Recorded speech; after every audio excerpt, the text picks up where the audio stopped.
তোমরা শুরু করো।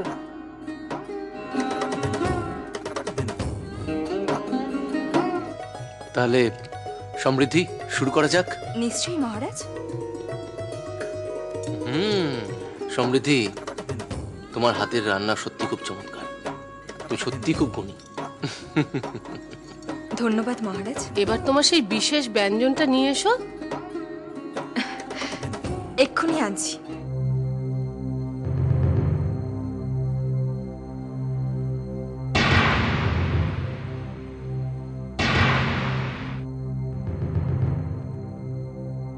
এসব কি রসিকতা হচ্ছে সমৃদ্ধি?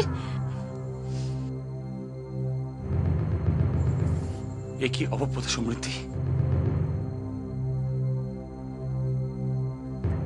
কি বলতে চাও তুমি?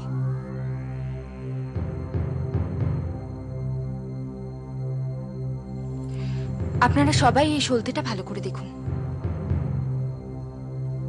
মিহির,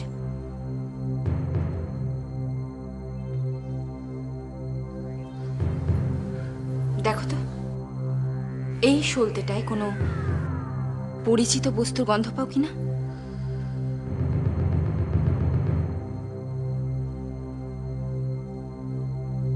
এ তো সেই বিস্ফোরকের গন্ধ যা আমরা অনুরাধাপুরমে ফেরার সময় সঙ্গে করে এনেছিলাম। মিহির, দেখো তো এও সেই একই পদার্থ কিনা। একই পদার্থ, কোনো পার্থক্য নেই। তোমরা কি বলছো? আমি তো কিছুই বুঝতে পারছি না। এই সলতেটি সেই শুভ প্রদীপের সলতে, যা জ্বালাতে গিয়ে আজ সকালে বিস্ফোরণ ঘটেছিল। আর এর মধ্যে অস্ত্রাগারে মজুত করে রাখা বিস্ফোরক পদার্থের নমুনা রয়েছে, যার সাথে ওই সলতেতে প্রলেপ দেওয়া পদার্থের কোনো পার্থক্য নেই। মহারাজ, এর পরও কি আপনাকে বুঝিয়ে বলতে হবে আজ সকালে মন্দিরে ঘটে যাওয়া বিস্ফোরণ কোনো দুর্ঘটনা নয়, এক সুপরিকল্পিত আর ঘৃণ্য ষড়যন্ত্র ছিল? অস্ত্রাগারে সঞ্চিত এই পদার্থের খবর তো একমাত্র মিহির দুজন মন্ত্রীপুত্র মহানামা এবং জয়দ্রথ জানত, এছাড়া তো কেউ জানত না। তুমি মহারাজকে বলো, কাকে জানিয়েছিলে তুমি? সে কে? বলো মিহির, বলো মিহির, বলো। চুপ করে থেকো না, আমি জানতে চাই কে আমার এত বড় সর্বনাশ করতে চেয়েছিল। বলো মিহির। পিসি, আমি পিসিকে ওই পদার্থের ব্যাপারে জানিয়েছিলাম।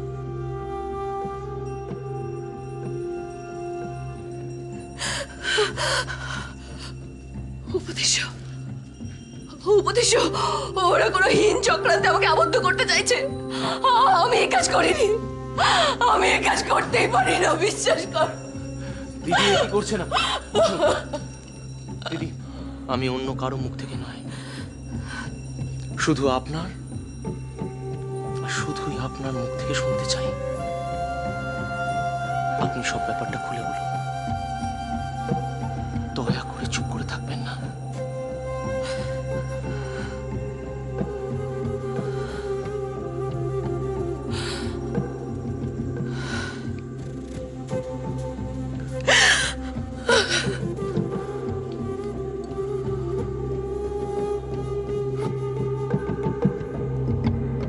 আমার মনে হয় আমরা তো এখানে বহিরাগত, আমাদের বোধহয় এই সময় এখানে থাকাটা উচিত হচ্ছে না। আমাদের অনুমতি দিন। দাঁড়াও।